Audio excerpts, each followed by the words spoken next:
That's my holy side coming out. It's really never that deep. Booktok is not killing literature. If you want to read smut, and I'm standing on business, it's all about closure. Like, I need closure. I'll fight y'all on that one. I'm standing on that one.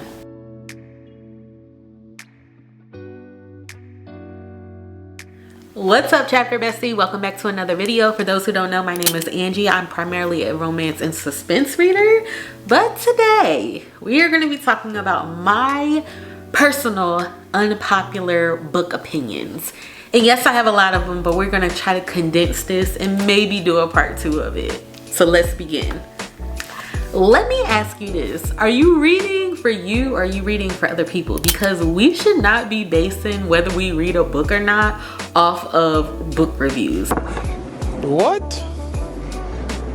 Bro, what are you talking about, man?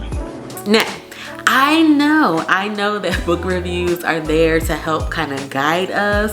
And I've literally heard people say that they don't look at, if somebody tells them that a book is not good, they won't read it. And it's just like, what? Like, if you like the synopsis on the back, if you like the cover of the book, like if it's your vibe, read the daggone book. Why are we going based off reviews? Listen, I know this personally. I am one of those people that if I see on Goodreads the book is like 2 or 3 stars, I have learned myself that I like the books that are 2 or 3 stars that everybody else is hating. So let's not do that. Let's just read what we like, even if other people don't like it, because it's not going to resonate with everybody. And just because it doesn't resonate with your favorite booktuber or doesn't resonate with your mother or your boyfriend or whoever is your reading buddy does not mean it's not going to resonate with you. Romance is hated, probably the most hated genre, and I don't understand why. Listen, let me tell you this. Just because you read literal fiction and poetry and all the book classics does not make you better than us people that read romance and love romance. Yes, I am a huge smut reader. I love smut, but I also like regular non-smut books too. But I see a lot of people saying like, or thinking that they are better readers because they are reading something with more depth to it. Ciao. Anyway, so listen, there's a time and a place to gain knowledge and read thought-provoking books, and then there's a time to read smut. If you want to read smut, let's not judge the person that wants to read smut.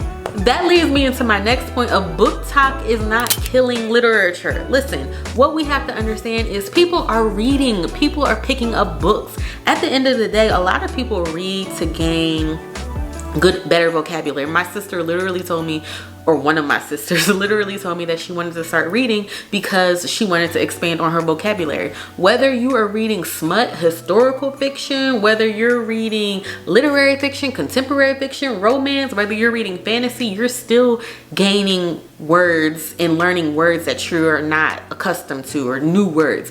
Each book that I read, most of the time, I am learning a new word. I'm gaining knowledge for a new word. So Booktok is not killing literature. And I know I could probably do an extensive video on this specific topic by itself, but no, you're wrong. Booktok is not toxic. Booktok is, we're reading.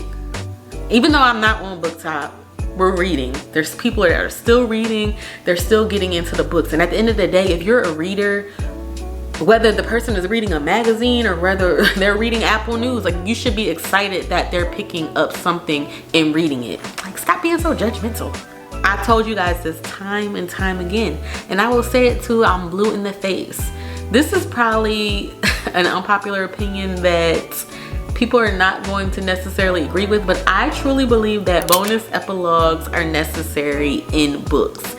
I am one of those people that, don't you just want a happy ending? Like, is it just me, or it's like, get some help. We all want a happy ending. We all want the book to end on a good note.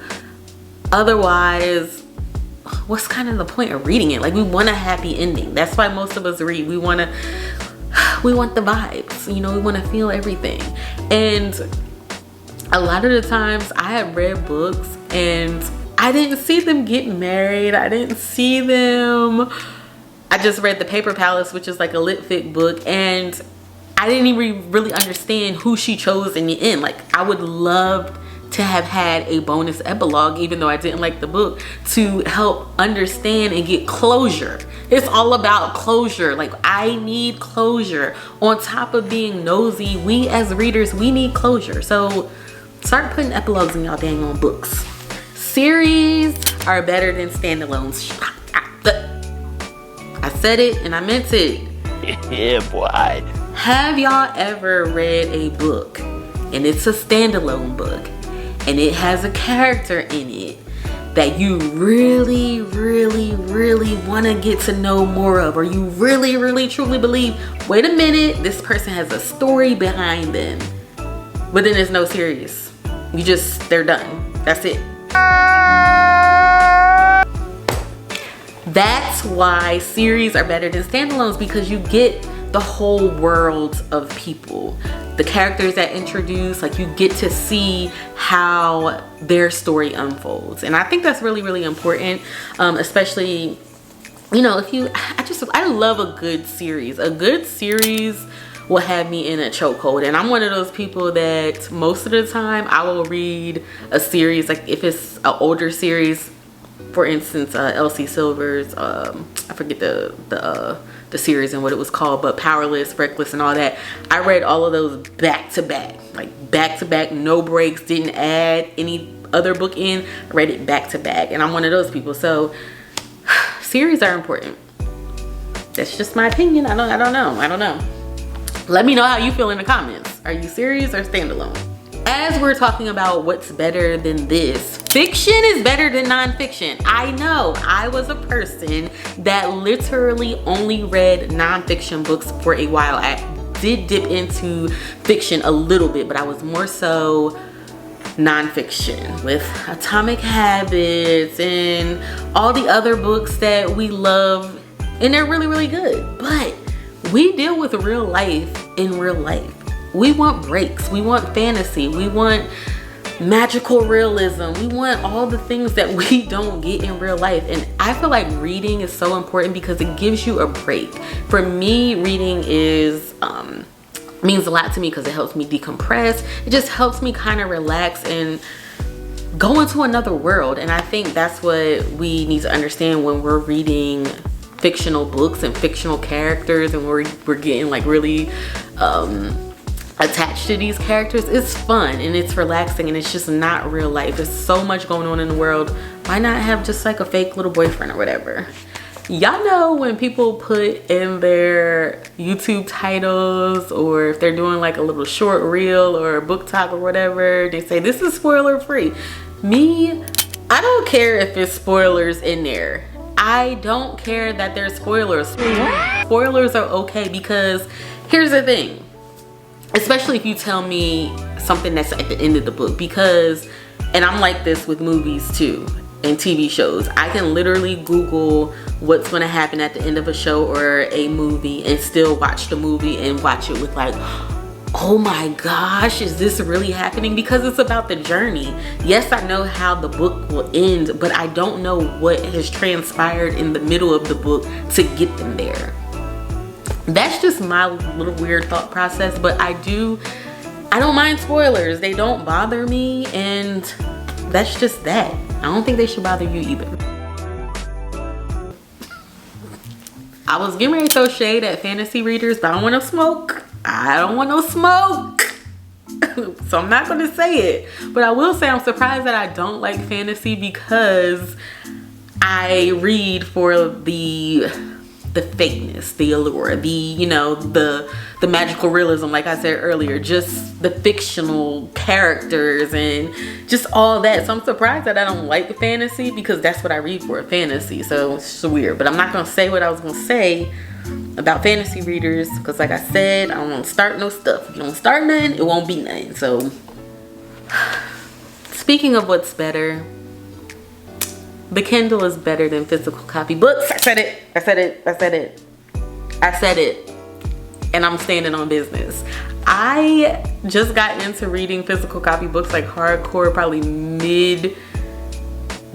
maybe June or July or something like that. And it's just too much. my hand has been hurting with the thumb, and I can't read at night without disturbing my husband. The nightlight gets on my nerves sometimes. I just feel like the Kindle is so much better. It tells you your little percentage, tells you you can highlight really quickly, then it translates to your Goodreads. It's just better. It's better. It's better. And I'm standing on that. I'll fight y'all on that one. I'm standing on that one. Listen, I'm a Christian preacher's wife that reads smut. I really, really do. But when I'm reading smut and I'm reading anything in the book, I will not read, like if it says holy F-U-C-K, I will skim over that. Or I will say holy F-U-C-K, like I'll spell it out. I will not say the word because that just bothers me. Or like G-O-D, damn. Like I cannot, that pisses me off to the core. And I don't know why people write that. And I know that's how people talk generally, but I don't talk like that. I don't say stuff like that. I cuss, yes, but I'm not gonna use like holy and God in my cuss words. Like you'll never ever see me doing that. And I don't like that. I don't like that in books, and I just wish that we can eliminate that a little bit. That's my holy side coming out. That's my holy side coming out. It is. I will admit. No judgment there though. No judgment. My last unpopular opinion. I don't understand why Colleen Hoover gets so much hate. Colleen Hoover is a good writer to me. She keeps your attention. Her books are fast paced. Like, what is y'all's problem with Colleen Hoover? Please let me know. Enlighten me. I want to know. I'm sitting here, I'm ready, I'm open, I'm willing to understand why y'all hate Colleen Hoover so much. Colleen Hoover is dope. And if I was to tell somebody to get into, or that wanted to get into reading, who to pick up, it would probably be Colleen Hoover along with Frida McFadden, because they're easy reads. I don't understand why people want something so, I don't know. Let me know y'all's issue with her though. I think she's dope. I think she's great. Now, mind you, I've read Reminders of Him, I read Verity, I read Too Late, so maybe 3 or 4 books of hers. But I can still say that I like her and I like her writing. So cut that.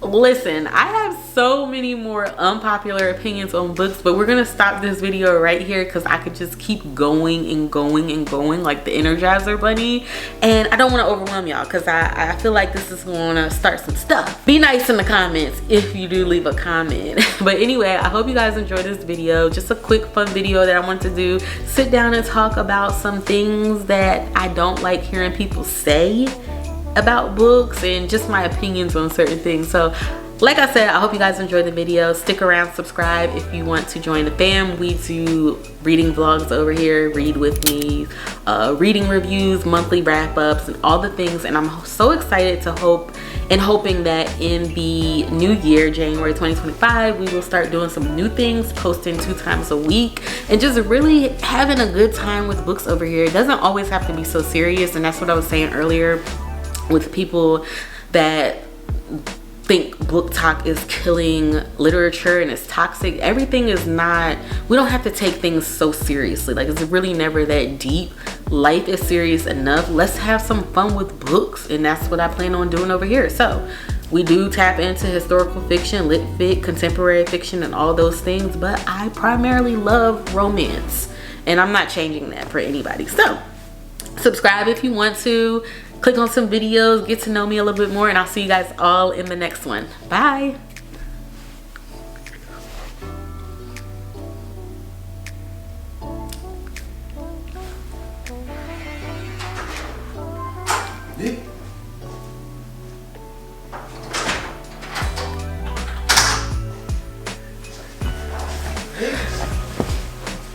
All right, that was quick. Listen, there's a time and a place to gain knowledge and read thought. Listen, 3, 2, 1. Y'all know when people put in their books, or 3, 2, 1.